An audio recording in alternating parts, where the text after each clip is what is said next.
would like to thank you, Jerry, Abraham, for this whole participation, and I would like to get things right. I teach, not that I teach, yes, I teach people what I know, what I understand from what I get from your teachings.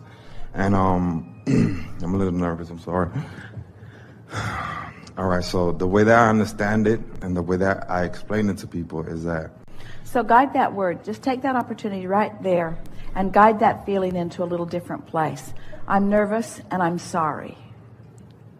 So we don't want you to be nervous and we don't want you to be sorry.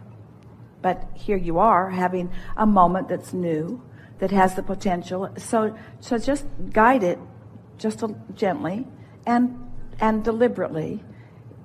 So am I more nervous or am I pleased to be here? Did I sort of set it up and get myself right there on the front row, and did I have intentions, and did my intentions get satisfied, and don't I have a yes moment happening here more than anything else? Yes.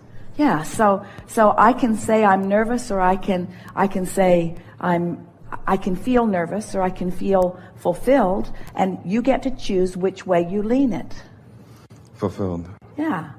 So just take a little bit of time, because this is the now moment. Because if you don't if you start off feeling nervous, you might talk yourself out of it, but you might just get more nervous. So why not guide it when the momentum is just getting started? So, and are you sorry? No. You're not sorry. No. You don't have a thing in the world to be sorry about. Mm-hmm. And so mold that word sorry into something that feels a little better. I'm happy to be here, and I'm happy. I'm very happy to be here. Yeah, we know Very that. excited. We know that. Esther said to someone the other day, "Are you happy?" And then she remembered this was something they did as kids. Are you happy? Well, then tell your face.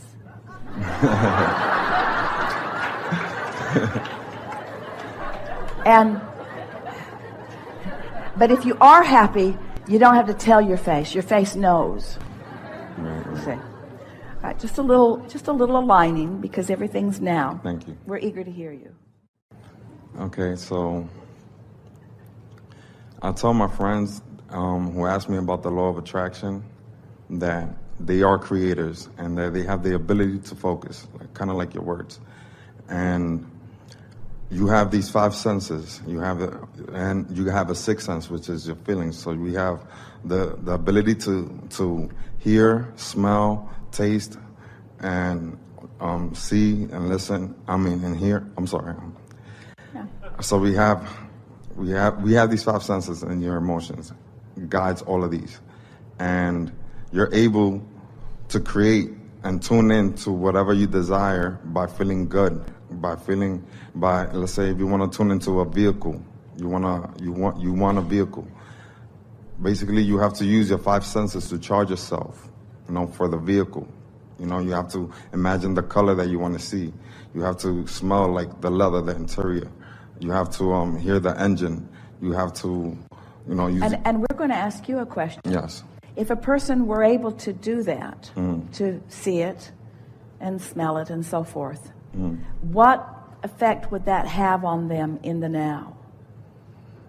I think that it would charge them to. And what does it feel like to be charged? It feels good. Yeah. Yes. So what you're actually saying to your friends, rather than saying you can create or attract a car so that you can feel good, what you're actually saying to them is you can use your mind to feel good right now. Yes. See, this is a really big distinction, because once you get it that you can use your mind to feel good, and you feel good, then you're on the disc, and everything that you put into your vortex can flow to your experience. Yes. So most people have it backwards. Use your mind to get the car, and then you'll feel good. Use your mind to feel good, and then you'll get the car. And now we want to take it a step further. Use your mind to feel good, and getting the car won't matter because you feel good. But that scares people. They think we're trying to talk them into just feeling good. No one wants that.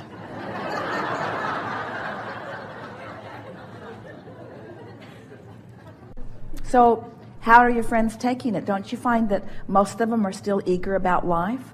Or have they convinced themselves that they can't have things so they don't feel so good? I mean, they get excited and they practice and they see things come to them. We like to encourage focus and awareness of what the focus brings.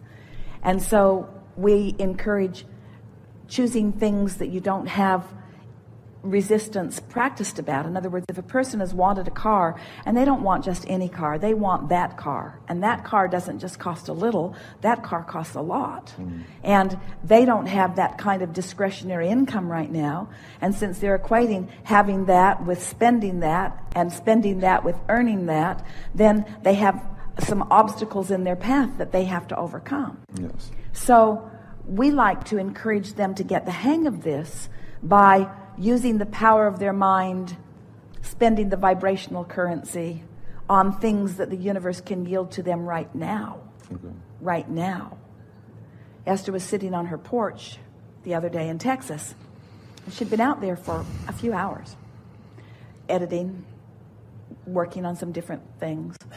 And the pool makes quite a bit of noise because there are waterfalls involved. So she was enjoying the auditory sounds around her, and there was an occasional frog and an occasional bird, but for the most part she was there, she was alone, and it was a quiet morning, and she'd been there for hours.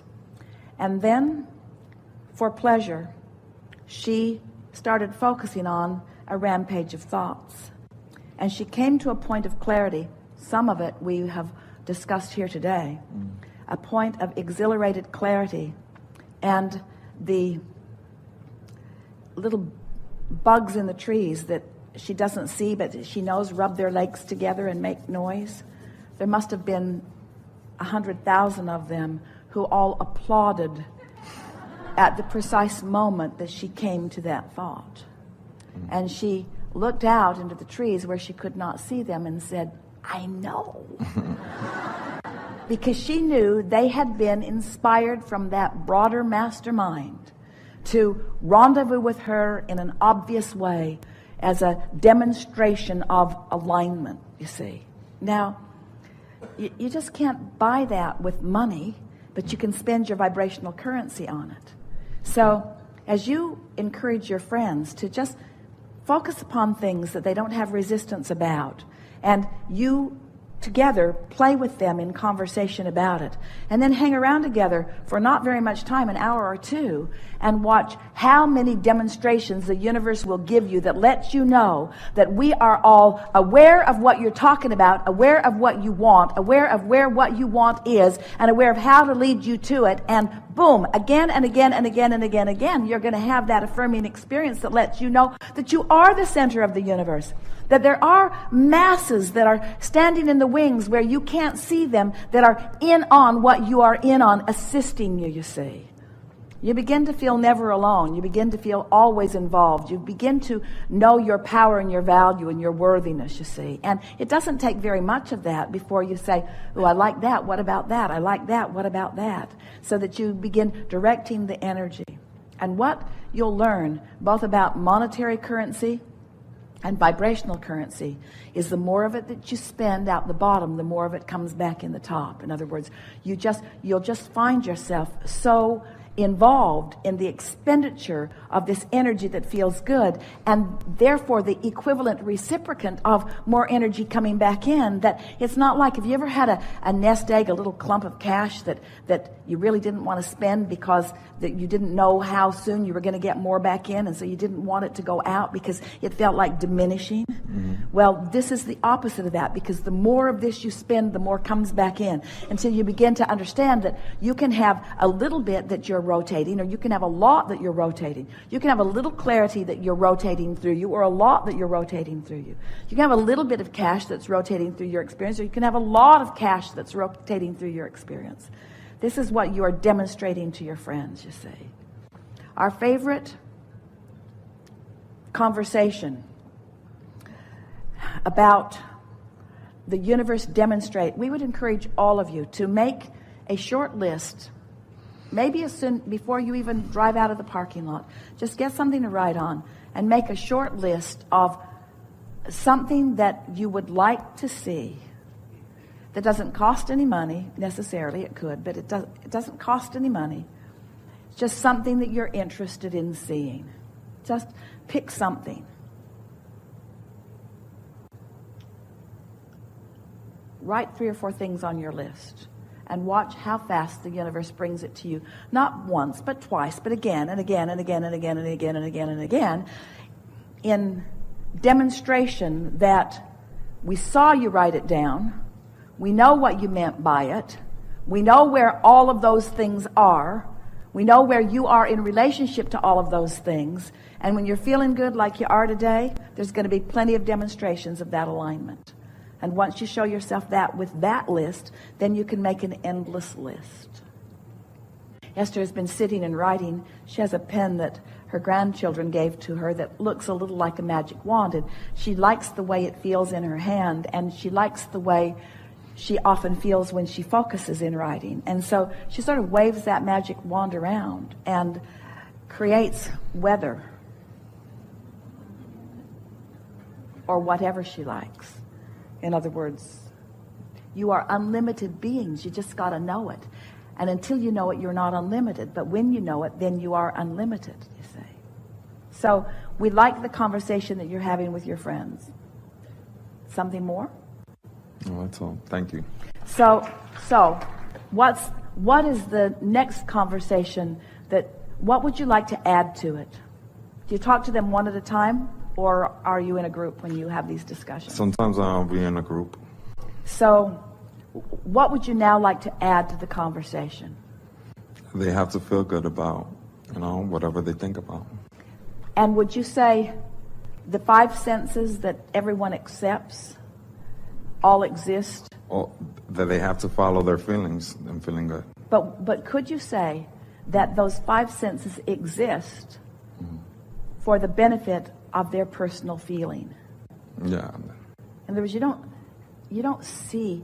If you can just hear this, think about sight, and think about all the things that you could look at, and then just say to yourself, I have this gift of sight for the pleasure that it brings to me. Doesn't that put it in a whole other place? Doesn't it make you want to point it toward that kind of thing? I have this gift of sound for the pleasure that it brings to me. Nice. This sensual feeling of touch, my physical body has all of these sensory perceivers within it, all for the pleasure that it brings to me. My sense of taste, all for the pleasure that it brings to me. What other reason would there be for that? What other reason would there be for the sense of taste other than for the pleasure of that which it brings to you? Can you think of any other reason? For expansion. Say again? Expansion. Well, there is no other reason. We're just doing a sales job on you. We want you to feel that you just didn't get planted here with your inability to see or hear or smell or taste or touch. You came with the ability to translate vibrationally for the purpose of, and we want you to feel what the purpose of it is, for the joy of your physical experience. And you came with the ability to think for the pleasure of your personal experience, you see. And humans have kind of got off that track. You think you got to think to solve problems. That's not what it's about. You're thinking for the pleasure of the thought.